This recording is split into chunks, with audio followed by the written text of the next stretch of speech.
भरत जी महाराज गंडकी नदी के किनारे हैं। एक हिरण कोई घास खा रहा होगा, एक शेर के दहाड़ने की आवाज सुनकर के वो नदी को लांघना चाहता था। वो हिरण उसके पेट में, इधर ध्यान लगाइए सब लोग, सुंदर कथा है। उसके पेट में कोई, ठीक है, धन्यवाद धन्यवाद। उसके पेट में गर्भवती वो हिरण जैसे नदी को उसने लांघना चाहा, उसके पेट का प्रसव नदी में बह गया। छोटा सा बच्चा नदी में बहने लगा। सब लोग इधर ध्यान लगाओ। एक बात आप मेरे प्रश्न का जवाब दीजिए, सभी लोग जवाब दो। उसका बच्चा बह रहा था तो बाबा जी को बचाना चाहिए था कि नहीं बचाना चाहिए था? बताइए, बचाना चाहिए कि नहीं? बाबा जी ने बचाया भी। सही किया कि गलत? सही किया। गड़बड़ क्या हुआ? गड़बड़ ये हुआ कि बाबा उससे प्रेम करने लगे। बाबा उससे प्रेम, भैया प्रेम करने की चीज जगत नहीं है, प्रेम करने की चीज तो जगन्नाथ है। प्रेम करना है तो भगवान से प्रेम करिए। देखिए, शादी आपने किया है तो कर्तव्य है आपका परिवार का ख्याल रखना, पर उससे चिपक मत जाइए। हम लोग चिपक जाते हैं। सुनिए, इधर सुनिए, हमको संसार से फॉर्मेलिटी करनी चाहिए, भगवान से प्रेम करना चाहिए। हम उल्टे हैं, भगवान से फॉर्मेलिटी करते हैं। 9 दिन 7 दिन की कथा हुई तो कथा में बैठ के खूब ताली बजाते, वाह गुरुजी बढ़िया कहा आपने, और कथा के बाहर निकलते ही मुख में राम बगल में। भगवान से करते हैं फॉर्मेलिटी, संसार से करते हैं प्रेम। बाबा ने भी किया। एक दिन हिरण का बच्चा बाबा को छोड़ के चला गया तो बाबा हिरण के बच्चे को याद करते मर गए। शास्त्र कहते हैं आप जिसको याद करके मरोगे अगले जन्म में आप वही बनकर के आओगे। मेरे भाई बहन, इसीलिए देखो हमेशा कथा सुनना चाहिए, जगह जगह कथा सुनना चाहिए। क्यों? क्योंकि भगवान के भजन का हमारा अभ्यास बने। इसलिए अंत में जो आप, यदि भगवान का नाम लेकर के हम आप मरेंगे ना तो निश्चित रूप से भगवान के धाम के पार्षद बनेंगे। लेकिन प्रायः एक बात आपको कहूं, प्रायः मरते समय व्यक्ति को जगत याद आता है, जगन्नाथ याद नहीं आता। ध्यान लगा के सुनिए, बाबा भी हिरण को याद करके मरे भरत जी, तो अगले जन्म में हिरण बन के आ गए। कई बार आपने भी सुना होगा कि लोग ऐसा कहते हैं इनके घर में जो बच्चा पैदा हुआ है इसका मुंह दादा जैसा है। आपने भी सुना होगा, लोग कहते हैं बच्चे का मुंह दादा जैसा नहीं है, बच्चे का मुंह दादा जैसा नहीं है, दादा ही बच्चा बन के आ गए। क्यों? मरते समय दादा सोच रहे थे हमरे बिना घर का क्या होगा, भगवान ने कहा जाके घर ही संभाल ले। तो भैया मरते समय भगवान का स्मरण करो। बहुत ध्यान लगा के सुनिए। इस प्रकार से हिरण की याद में मरे, हिरण बन के आए। भगवान का भजन काम करेगा।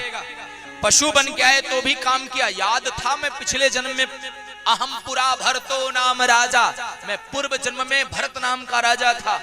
गंडकी नदी के जल में घुस करके भगवान का स्मरण करते मर गए। अब की बार एक उत्तम कुल के भगवान के भक्त के घर जन्म हुआ। पिताजी ने कहा एक काम करो बेटा, गायत्री मंत्र याद कर लो। जड़ भरत जी बोलते नहीं हैं। क्यों नहीं बोलते हैं? सोचते हैं पिताजी आज कहेंगे गायत्री मंत्र याद करो, कल कहेंगे सत्यनारायण याद कर लो, सत्यनारायण की पूजा करवाने जाना है यजमान के यहाँ। बोलना ही बंद कर दिया, नाम रख दिया घर वालों ने जड़ भरत। जय जयकार करिए जड़ भरत जी महाराज की। मेरे भाई बहन एक बात याद रखना, जब तक घर में माँ बाप जीवित है ना तब तक घर मंदिर है, और जब से माँ बाप इस दुनिया को छोड़ के चले जाएं तब से घर घर होता है। माँ बाप जैसा भी है तो मेरा बेटा उसको खिलाते पिलाते, समय आने पर माँ बाप जब नहीं रहे तो घर के लोगों ने इनको निकाल दिया। तुम मेरे पास नहीं रहोगे, तुम किसी काम के नहीं हो, घर से निकाल दिया, खेत में रख दिया, आप खेत में रहिए, यहीं रह करके आपको हम खाना पीना भेजेंगे, थोड़ा बहुत कल का बचा शाम का बचा खाना भेज देते। सब सामने दाएं बाएं कोई मत देखो, एक बार कहो राधे राधे, जोर से कहिए राधे राधे। मैं हमेशा कहता हूं कथा ना मुंह से कही जाती है, कथा ना कान से सुनी जाती है, कथा तो आंखों से कही जाती है और आंखों से सुनी जाती है। नजरों ने नजर से मुलाकात कर ली, रह गए खामोश और बात कर ली। कथा तो आंखों का विषय है। कथावाचक गला फाड़ फाड़ के चिल्लावे और सुनने वालों की सगली नानी दाई याद आ जावे। आ क्या कथा हो, बिल्कुल ध्यान लगा के।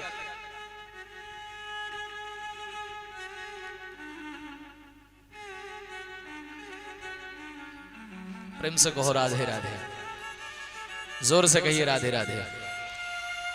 तो क्या सुना रहे थे हम? आहा, लौटिए। जड़भरत जी महाराज का जन्म हुआ, भाई भाभी ने खेत में रख दिया, खेत में रहिए, पशु पक्षी कोई नुकसान न कर पावे इसका ख्याल रखिए।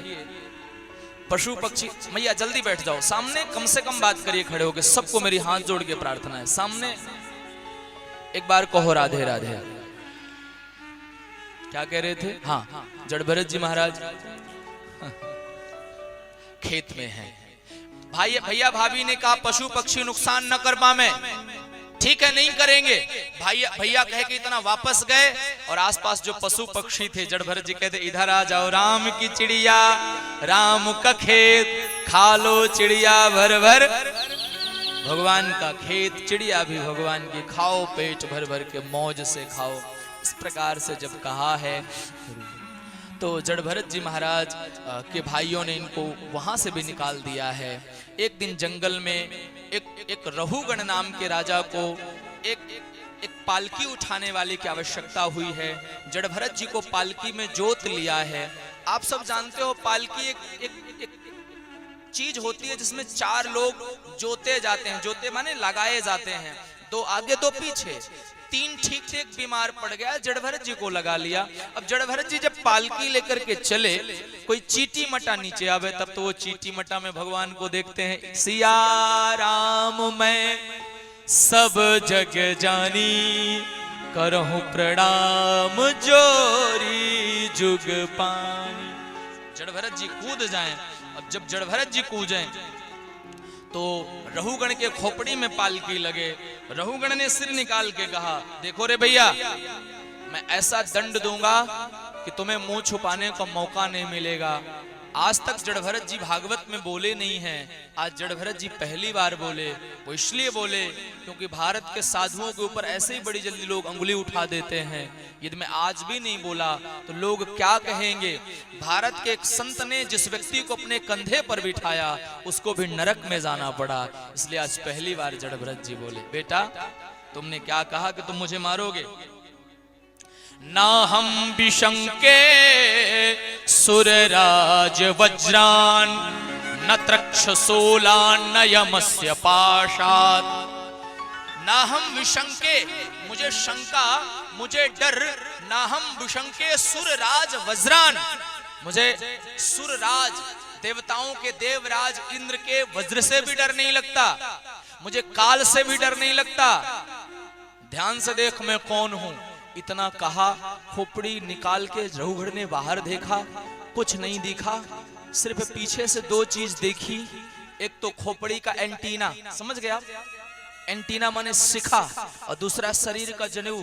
एक बात मैं आपको कह दूं, यदि आपने ब्राह्मण कुल में जन्म लिया है, 3 चीजें आपके शरीर में नहीं है तो ब्राह्मण कहना आपको व्यर्थ है। 3 चीजें आपके शरीर में यज्ञोपवीत होना अनिवार्य है। ये मेरे शब्द नहीं है, परम श्रद्धेय प्रातः स्मरणीय हमारे वृंदावन की अद्भुत मणि मलूक पीठाधीश्वर भगवान श्री राजेंद्र दास जी महाराज, वो कहते 3 चीज अनिवार्य है।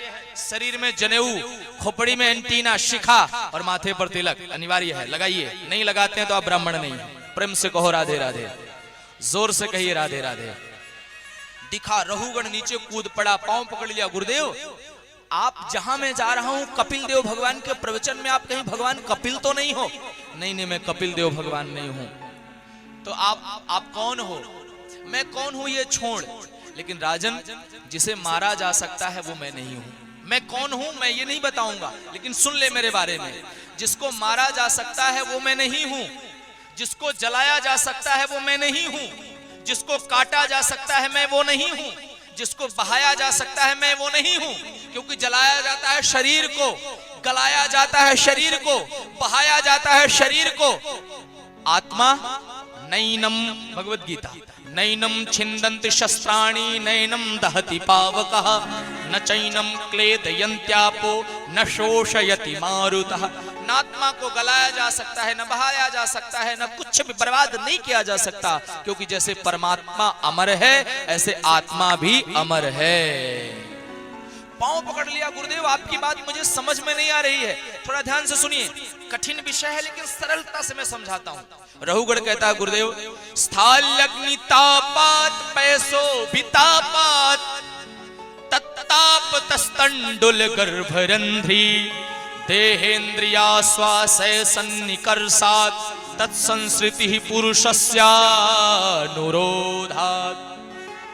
मैंने पहले दिन भी कहा था, भागवत का श्लोक समझ में आएगा तो भी बोलूंगा और आपके नहीं समझ में आएगा तो भी बोलूंगा। जैसे हाथ आग में जानबूझ के डालो तो भी जलेगा, गलती से डालो तो भी जलेगा, ऐसे भागवत का श्लोक समझ में आए तो भी कल्याण करेगा और नहीं समझ में आए तो भी कल्याण करेगा। सुनिए, स्थाल्यग्नितापात पयसो भितापात।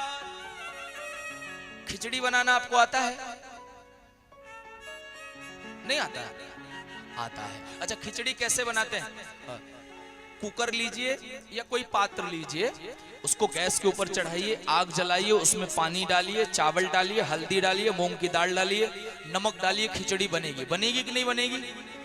बनेगी कि नहीं बनेगी? यदि सब कुछ सही मात्रा में है तो अवश्यमेव खिचड़ी बनेगी।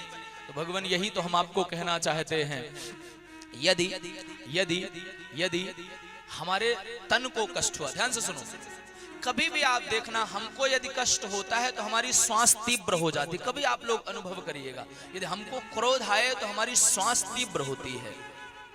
अश्वास का